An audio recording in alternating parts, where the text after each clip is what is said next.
Ethan, okay. And so next week we'll have we'll be doing our gospel meeting. So we'll be back into this in 2 weeks, and I suspect there's probably only 2 more weeks to go after that. So around the middle of April or something like that, we'll probably finish up with 2 Corinthians, and then I think the plan is to go into Philippians, and Ethan will be teaching that. So, but remember there's a little flyer here if anybody wants to use them on the topics for that are in our gospel meeting. And I think it's going to be very interesting. So, okay, 2 Corinthians, and we're in chapter 11. When 11 and 12 are the 2 chapters where he really comes out and starts hammering his detractors. Okay, he starts calling them names, not just for the sake of calling names, but he uses very descriptive terminology. I'll come out calling them false apostles. Okay, he's being very clear with them. Eventually, now he's getting around to it. He's being very clear about what exactly these people are and how that they should be dealing with them. And so we got through the first 4 verses last week, and I said I didn't want to really deal with the super apostles. Okay, and if you look in chapter 5 and 6, chapter 11, verses 5 and 6, sorry. Keep the little slowest computer going in here.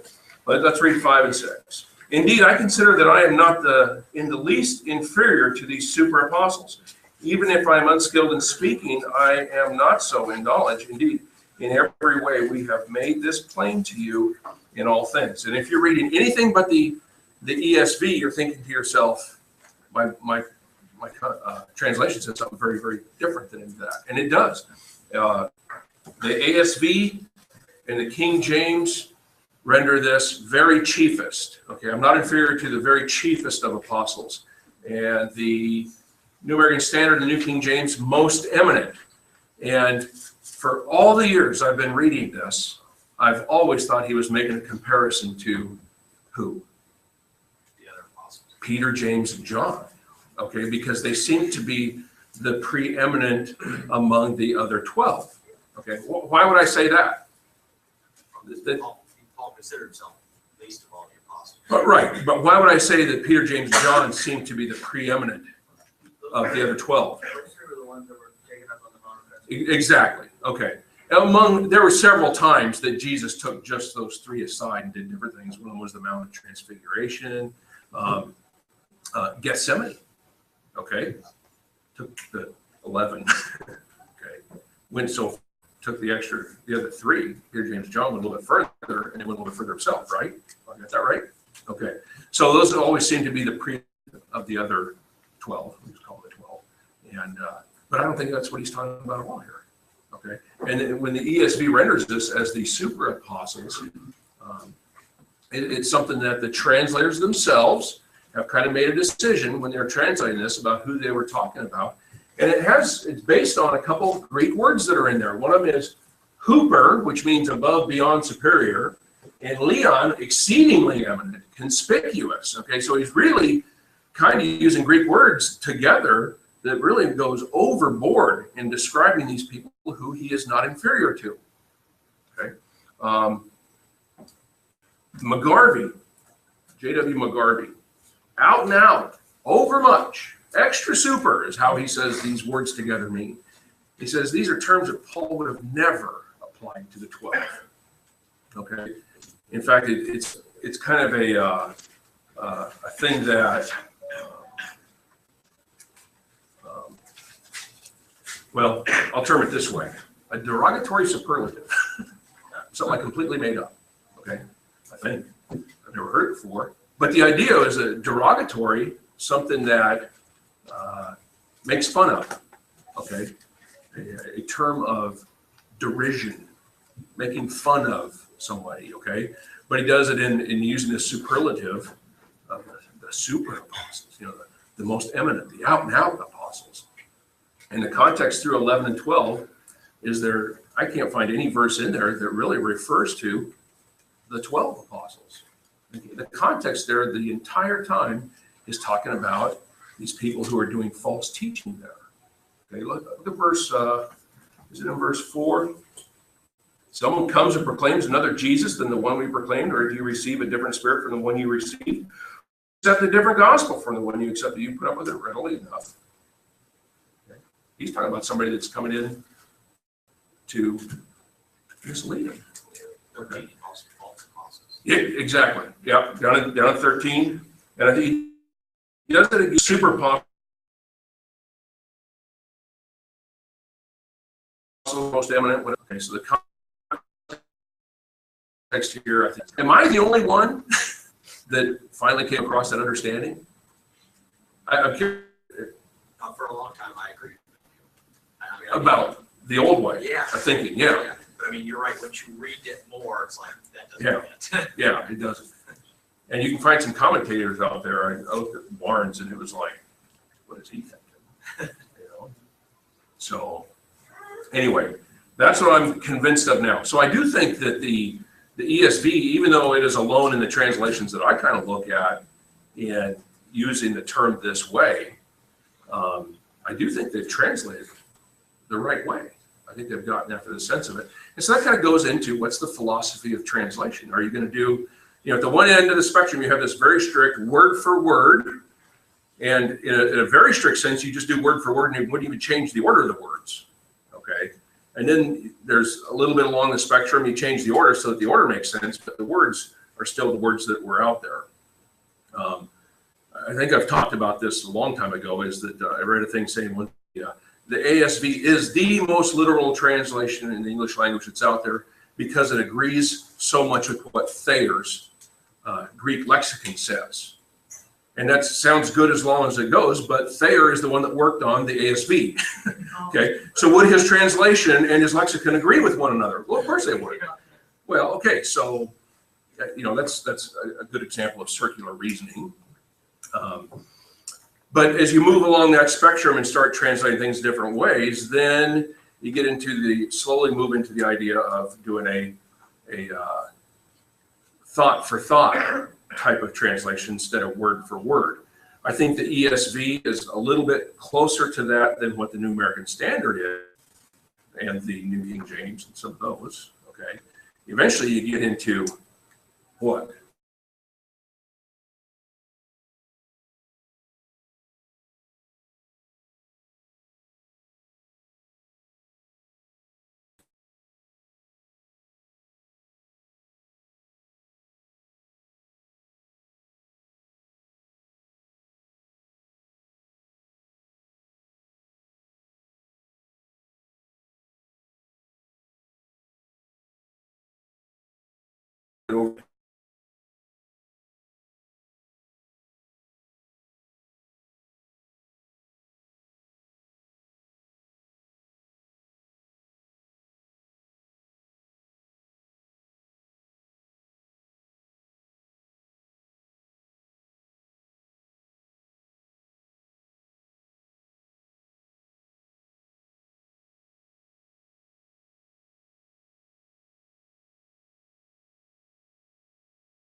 It helps use a different translation every year because you come across something that, well, that's different than last time I read this.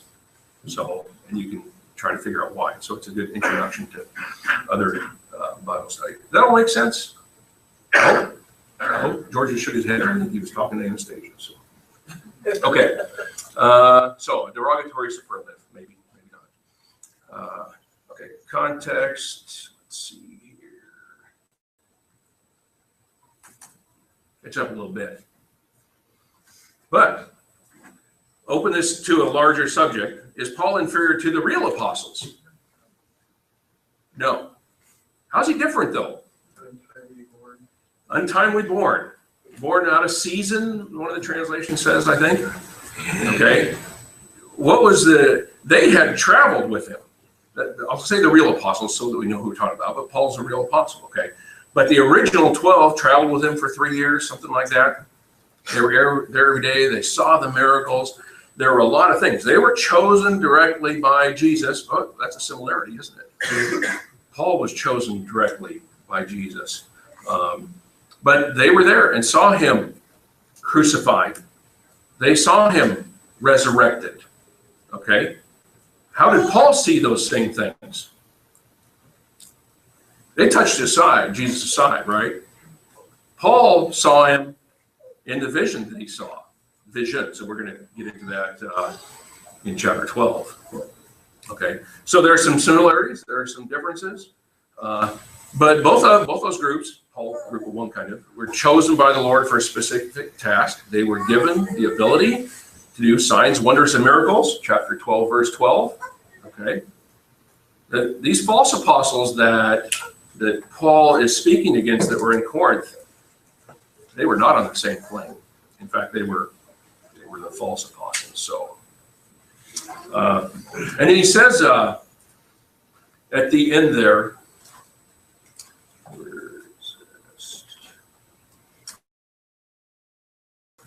if I'm unskilled in scheme,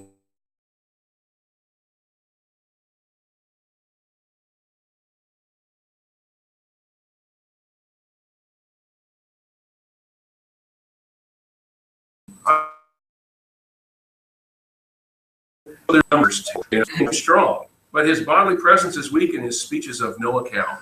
Okay, so this is another example of where he's bringing this up. You may not think I'm much of a public speaker, but I have knowledge. I know what I'm talking about. Okay, and because he knows what he's talking about, they need to listen to him. Okay, any questions through 5 and 6 there? 7 through 11. Or did I commit a sin in humbling myself so that you might be exalted? Because I preached God's gospel to you free of charge. I brought accepting support from them in order to serve.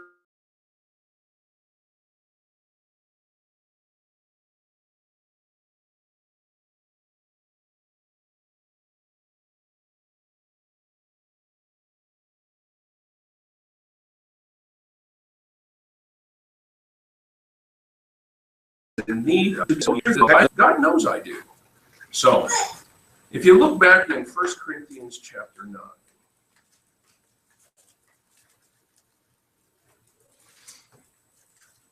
In this section, I've kind of got down here verses 1 through 15.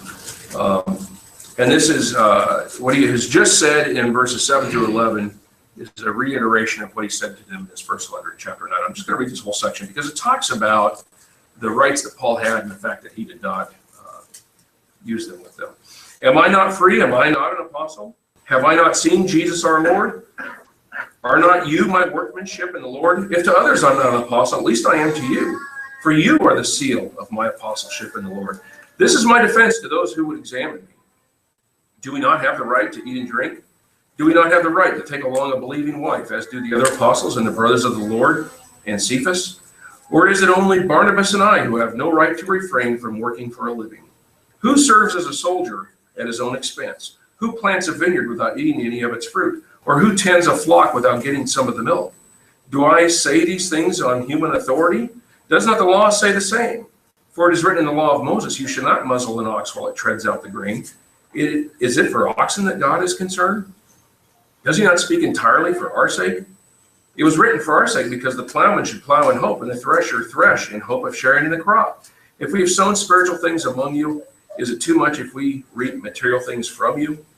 If others share this rightful claim on you, do we not even more? Nevertheless, we've not made use of this right, but we endure anything rather than put an obstacle in the way of the gospel of Christ. Do you not know that those who are employed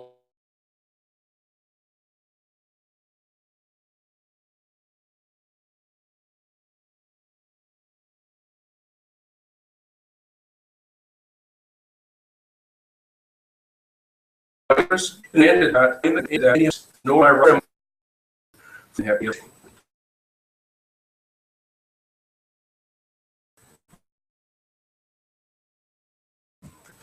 So he's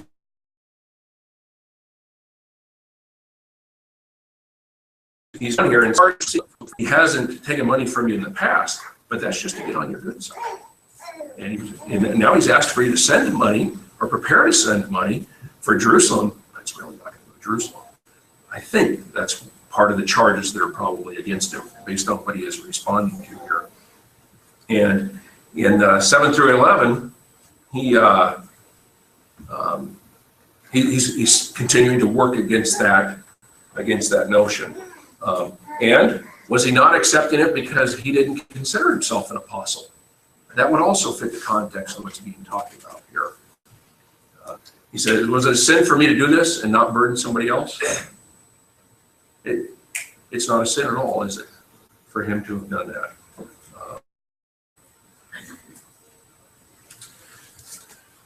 Let's see. Okay. So he hasn't sinned them against them for that. And the fact that he's even asking the question, what should they feel? Really? Shame. Yeah, exactly. They should be ashamed. And I think that he's you're indebted to other churches. yes. They paid what you should pay.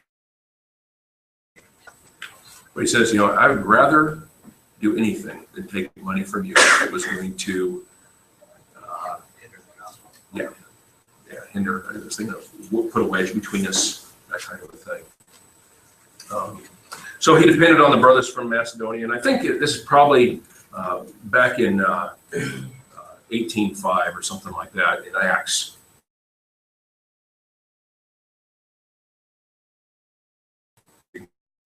Kind of talk about, you can see. Because, but I'm going to restate anyway. I'll say this question. Verse 7, did I commit a sin in humbling myself so that I preach the gospel of God to you without charge? I robbed to serve you. Do you see any application to a church supporting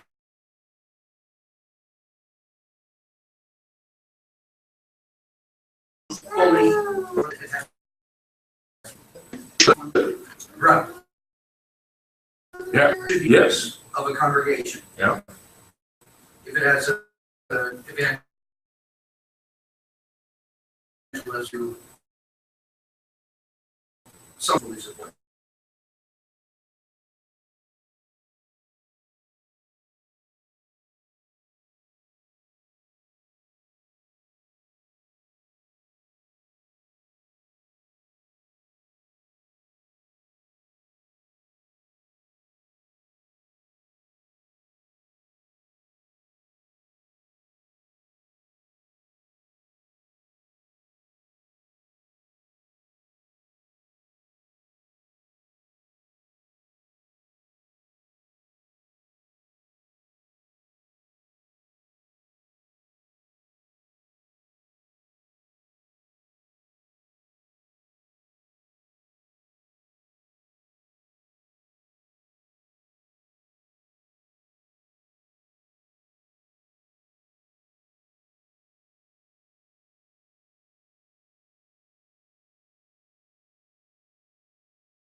Came down to save us.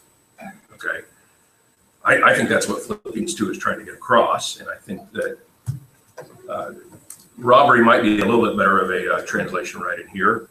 I don't know, but in a sense, I think he's trying to reinforce in their minds the idea that he was taking money that maybe wasn't earned by in those other congregations at the time to support him while he was over here.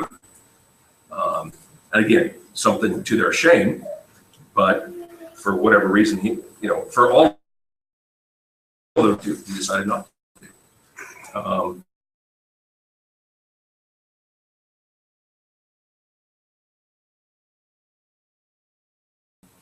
11. And what I do, I will continue to do in order to undermine the claim of those who would like to claim that in their boasted mission, they work on the same terms as we do. For such men are, and here he goes, false apostles, deceitful workmen, disguising themselves as apostles of Christ. And no wonder, for even Satan disguises himself as an angel of light. So it is no surprise if his servants also disguise themselves as servants of righteousness. Their end will correspond to their deeds. So he's going to continue to refuse their money. And he does it to undermine the claims of those who are speaking against him, who say that, hey, we're his equivalent. Oh, really? He's not taking any money from us at all. Why are you, if you're his equivalent? That'd be a tough question for them to answer. Okay. And he's putting those people on the spot by saying that. And then he goes into the kind of the name calling, false apostles. Okay. Before he used super apostles. Now it's just flat out false apostles, deceitful workmen, agents of Satan is what they are. Why was it? How should they have been able to tell? Excuse me, that they were agents of Satan, teaching a false gospel. Okay. So what should they have? How should they have been able to recognize that? Paul delivered the truth to them. And in his work there, he performed the signs of an apostle. And so just like Jesus, okay? Jesus performed miracles. Why?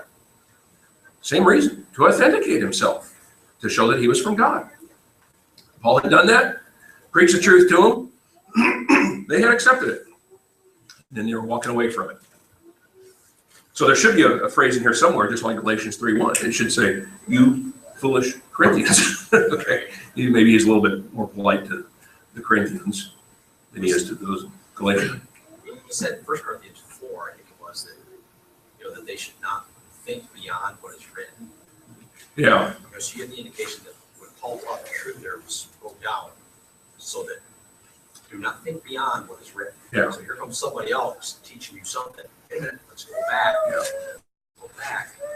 Yeah. Now, at the time,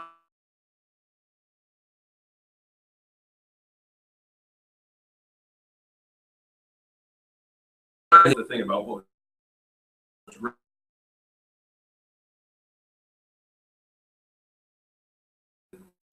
we call it New Testament scriptures, though, and there were references in there. Okay, so we talked about the road to Emmaus not too long ago, but starting in the Old Testament, what did he do? Explain everything that was to come, and then it happened. Yeah. Yeah. I want to make an observation, somewhat timid because for me to see Paul taking the time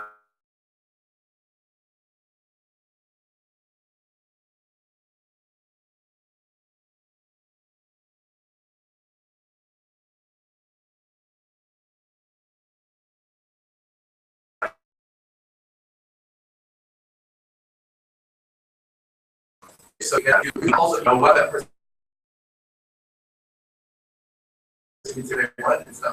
but like to me, and again, I could be wrong with that, Paul determines whether or not to bring this up based upon his efficacy in the work that he is doing. Okay, are they going to be led away? Is their salvation at stake if he does not address a personal attack on him? Or is his ability to do the work in general affected by a personal attack on him? And in this instance, yes. And in another instance, maybe not. Right. Yeah. What George is talking about, you kind of see politicians deal with all the time. Yeah.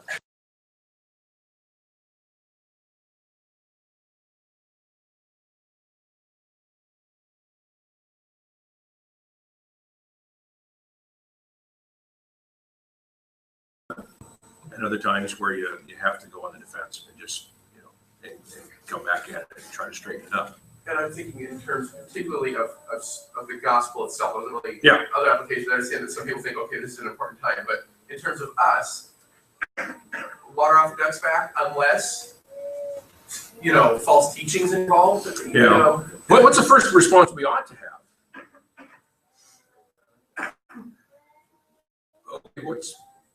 That's 1A. What's 1B? Pray. Right? Pray for him. How about go to you?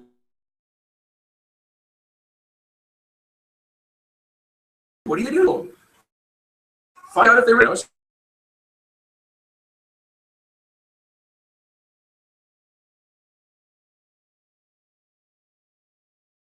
Sometimes it could be just.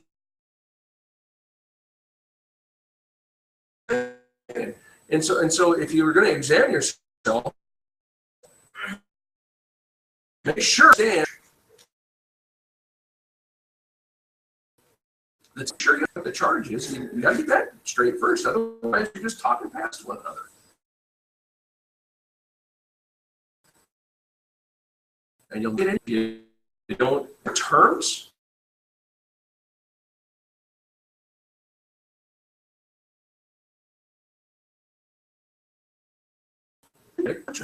Why, if you look at, even if you look at the court system today, they prove they don't go off.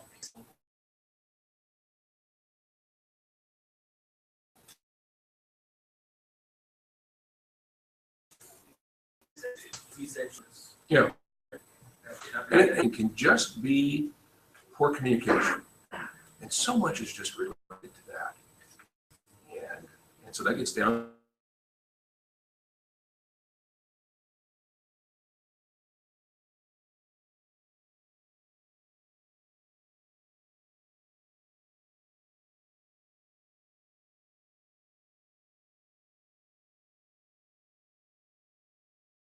Definition meeting.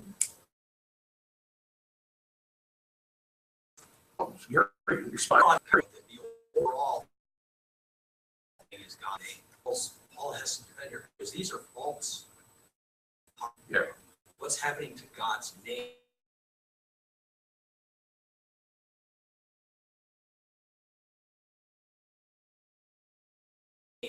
Right. People lose their.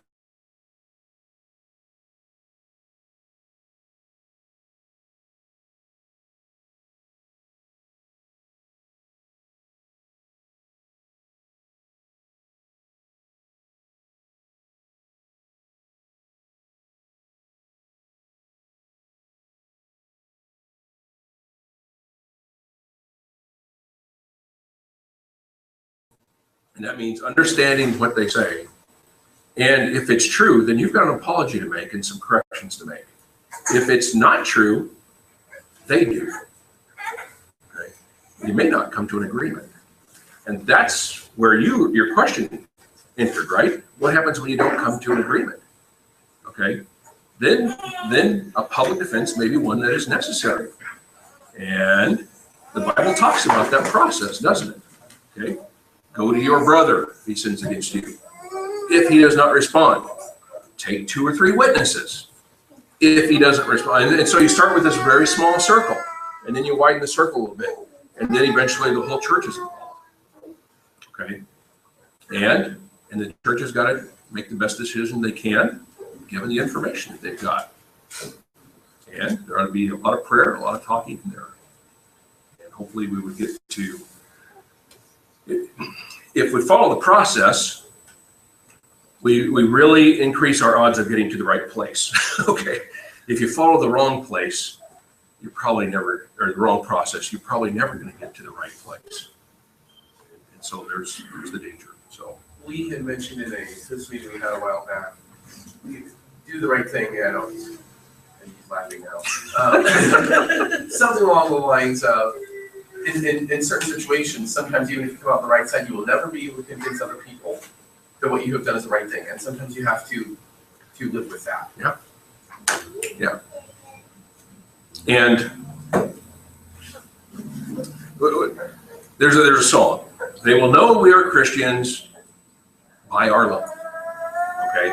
And so if we've gotten to that, come to loggerheads, could not solve the problem. And if we continue to live the way that we ought to live, okay, our example is going to speak for itself. And that's the best that we can hope for. So, you know, God knows. God knows.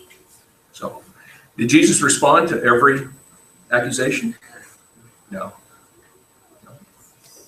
He just didn't.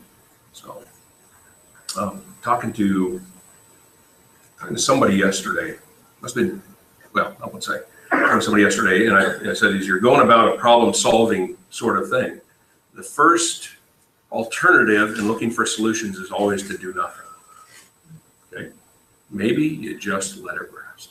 Maybe you do nothing. Okay? Now, it doesn't mean it's always the right one. You got to look at what the others are as well. But, a lot of times, if you do nothing, the problem just kind of resolves itself. Look back at your life, okay, at the number of things that just seemed to be huge. And look at the number of times those things just resolve themselves. Okay, so doing nothing is always an alternative. If it's wrong to do nothing, then you obviously, that's not an alternative that you pick. Okay, that answer your question? 15 times? It wasn't really a question, it was just. Okay. Be careful if you ask a question, right? Okay,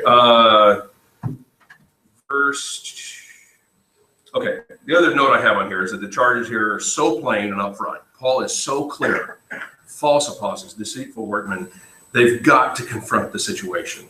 The people in Corinth have they cannot take that first alternative to do nothing. Okay, Paul's been very, very clear about something has gone very, very wrong. They've got to confront the situation. He wants them to confront it before he gets there.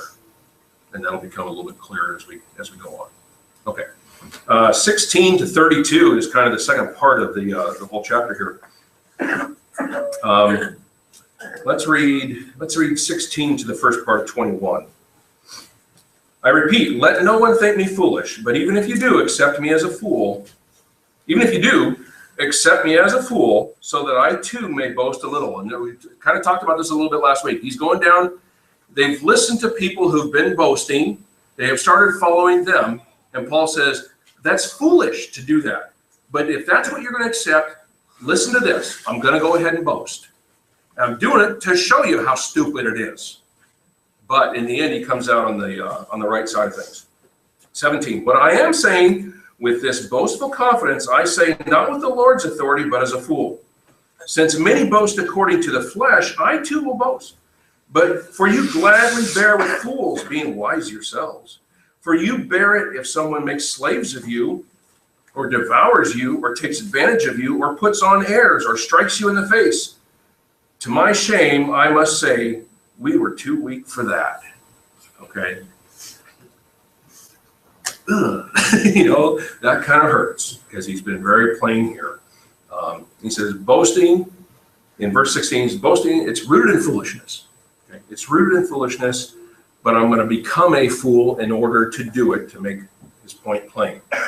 Verses 17 and 18 are rather interesting, I think. Let me jump back up to our slides. Okay, so he's speaking foolishly to demonstrate the absurdity of speaking foolishly. And here's the dilemma of his approach. Our Bibles are inspired. Okay, we accept that. And what does he say here?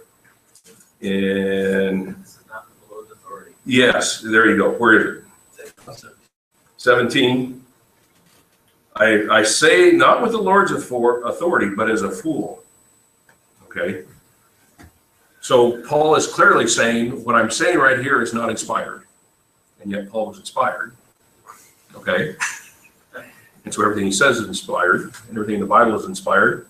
And Paul says this verse is, I'm saying this not with the Lord's authority. Who wants to explain that? It doesn't actually say, the word authority is not actually in here. It's not. It might be 17? in your version, but it's not. That's their, Okay. that's their. Okay. What do the other translations I say there? speak not according to the Lord. Not according to the Lord. Okay, so I didn't get this from the Lord. Right, it's like back in chapter 7 of 1 Corinthians, he says, Right, in the marriage I thing. have no command directly from the Lord, but I'm going to give you Right. inspired advice, right? Kind of. Okay. Okay. So, but is it inspired or not? Still, Yes. it is. Okay. Go ahead, Lee. the New American Standard uses the word, it's translated this way. What I'm saying, I'm not saying as the Lord would, which is a reasonable interpretation Okay, of the text. In other words, he's saying, look, Jesus would never stoop to this idiocy, but I'm going to. okay. It's a viable alternative. Yeah. And so he didn't do it to contravene what the Lord had told him. Okay. The Lord's authority is behind it, even though it wasn't something that maybe was said directly to Paul. He's trying to get them to understand the dilemma. And basically, would God have us going around boasting about ourselves? No, he doesn't want that. Okay. Paul is, like Lee says, he's stooping to that to show the futility of that approach. And that's an authorized method. Let's Yes. go with this false logic. Let's Yes. run with it, see where it gets us. Yes. In this case, it happened to require Paul boasting. Yeah, exactly. Yeah, that's a better way of looking at it, I think. Because you do see people that will say all kinds of things. And sometimes the easiest way to get them to understand the futility of that way of thinking is to, let's go with that. Let's carry that a little bit further. Let's carry that a little bit further. Now what? The people who, on the Big Bang, people who believe the Big Bang. Oh, what caused it? The Big Bang caused it. Oh, really? Okay. Let's go with that. What caused the Big Bang? Well, it just happened. Okay. Well, but what caused it? Well, it just happened. Or how many have there been? Yeah, because So it's. is it a steady state, expanding? Is it, one of these that, it gets to a point and it all collapses on itself and bangs again and bangs again. Okay. And how do you prove any of that? And how is it science? Okay, so you got no evidence for it whatsoever, right? But it's not repeatable, but it's supposed to be science, Greg? Where the matter comes from, to start with. Yeah. Well, it came from what do they call the little dot? Singularity. The singularity. It came from the singularity. Okay, and what In the caused this? beginning, there was a singularity. Where did the singularity come from? Stop asking these silly questions. You're anti-science. If a visitor comes in and sits down halfway through a sermon, particularly when I'm leading, as likely as not, yeah, I'm hard on today. As likely as not, there's a chance he'll hear a lot of stuff without the context. Lee specifically addresses false doctrine a lot of time, and so we have spent a lot of time understanding false doctrine and following these thought processes through the stuff that you give going people, letting them stuff like we spend a lot of time just looking at what these people say that is wrong. So it's not so unreasonable to imagine that Paul is taking some time here to do that. It's okay, let's follow this, and then go and spout something that isn't true. Yeah. For the sake of understanding the argument, understanding why it's ridiculous. It's something we do all the time, particularly here. You won't remember this, but when we were out in Tacoma, one of the guys that was preaching that Sunday, sharp guy, and we didn't have a located evangelist or anything. Okay, he stood up to walk up to the pulpit, okay, to preach, to give the lesson for the day, as some visitors came in that none of us ever knew. Do you remember this? He changed his lesson from there to here. Okay. And I think he had told me beforehand what he was going to preach on. And when he started preaching, he told me he was going to preach on something else. And I'm sitting there kind of slow. I wonder why I did that. And it's because somebody walked in that he didn't know if they had ever heard the gospel before. Okay. And so he came up with a gospel lesson. I mean, we should all be able to do that. So I know Lee is perfectly capable in that sort of a circumstance, even if they walk in halfway through a lesson, of changing the tone of how it goes to make sure certain things are covered. Not a skill I have. So, okay. 19 to 21a says, you think you guys are so smart. You think you're so smart, but you gladly bear with fools and allow them to make slaves of you. Okay. So they're not staying true to the thing.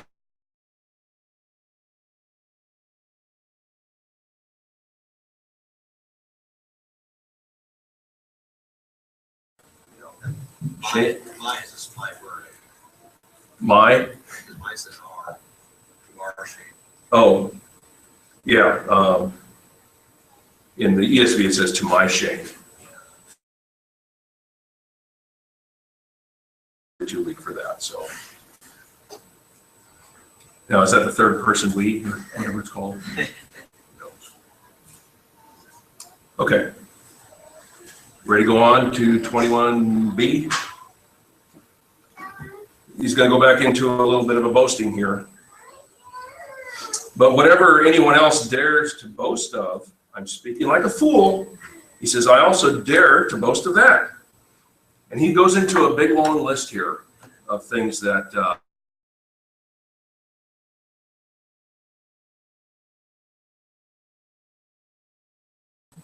really kind of he'll get to a fourth thing, but right now they're going to fall into, I think, three categories. One is heritage. Where did he come from? And where did they come from? Okay. And then labors.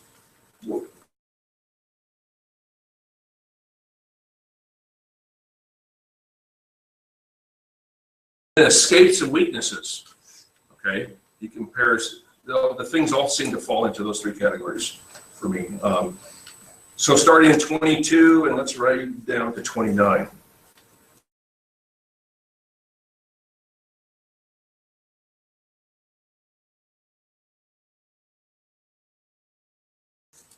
I'm talking like a madman. With far greater labors, far more imprisonments, with countless beatings and often near death. 5 times I received at the hands of the Jews the 40 lashes less one. Why do they, what's the 40 lashes less one? Make sure they don't break the law again. Right, they're allowed to lash somebody 40 times, so we'll just do 39 to be careful in case we lose count. What do the Romans do? Until you're dead. 3 times beaten with rods. Once I was stoned. 3 times I was shipwrecked. A night and a day I was adrift at sea on frequent journeys, in danger from rivers, danger from robbers, danger from my own people, danger from Gentiles, danger in the city, danger in the wilderness, danger at sea, danger from false brothers. In toil and hardship, through many a sleepless night, in hunger and thirst, often without food, in cold and exposure, and apart from other things, there is the daily pressure on me of my anxiety for all the churches. Who is weak and I'm not weak? Who is made to fall and I am not indignant? This is just a great list. And again, he is speaking foolishly because he's going down this road of making comparisons on exploits and things, rather than at the moment talking about the truth of the gospel, which is what they ought to be most concerned about. But they've accepted this as a line of reasoning. He's going to use this line of reasoning to show that even by this line of reasoning, he comes out on top of these false apostles. Okay.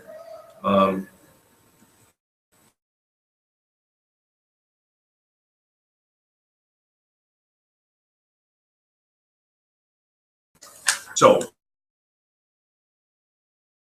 not a thing. The answer is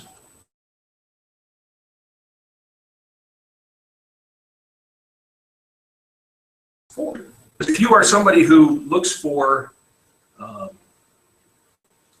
contradictions in the Bible, what do you do with this verse? Everything you can, right? You do everything you can. Oh, look at this. He says he was shipwrecked 3 times. He was really shipwrecked 4. Maybe he was shipwrecked 5 or 6. Well, maybe. At the time he wrote the letter, the count was 3.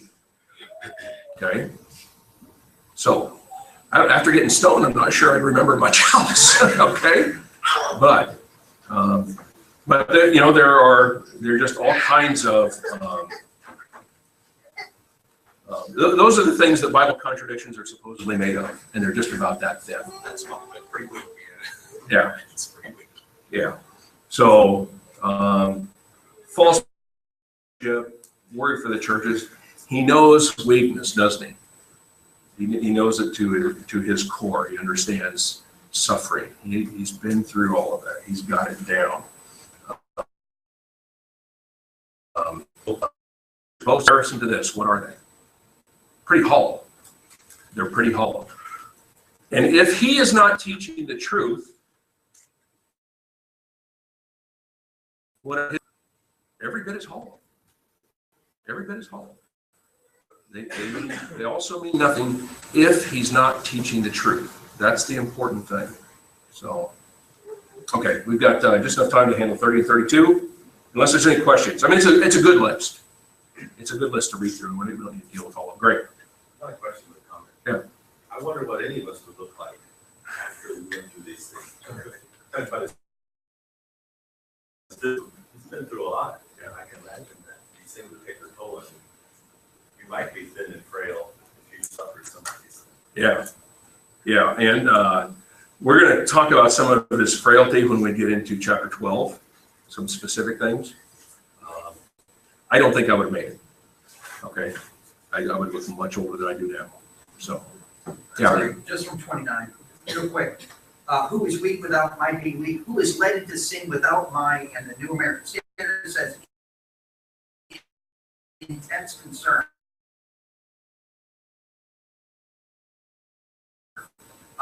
Burning is that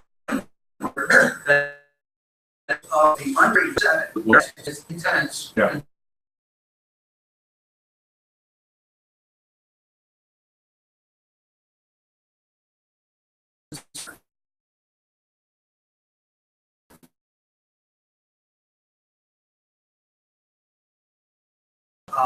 It tears him up. And so this concern in all of the congregations he's been in and everything else, that's a burden that he's carrying around with him the whole time. He is very, very concerned about him. And 30, if I must boast, I will boast of the things that show my weakness.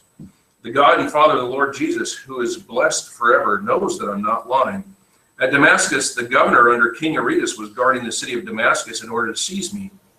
But I was let down in a basket through a window in the wall and escaped his hands. So he's talking about his escapes still. When you just kind of envision this, how, let down in a basket out of the wall kind of at night to run away. That make you feel like a man? I've got the power of the God of the universe behind me, and that's why I'm letting them let me down in a basket out of the wall so I can run away. Okay. That's the Jericho. Yeah, the spies in Jericho, right? Momentarily here, and for Paul, that momentarily is kind of a long time because he's under a lot of pressure for a long time. But the fact that he's being let out of the wall, and I think it's at night, isn't it? Okay. Now what's he got to do? Navigate through a desert. Why are those walls there? Because there's bad people out there that know that they can protect the people inside. Well, it's so bad inside for Paul, he's got to go outside. Everybody outside doesn't know who Paul is. So now Paul's got to put up with robbers, and he's listed these in the verses just before this. He's got to navigate all these things to get to safety. Okay. There weren't a lot of nice superhighway bridges over big rivers and everything else. They had to get across those things. So questions through the end of the chapter. Next week we will go on to chapter 12, and no, 2 weeks we will go on to chapter 12. Thank you.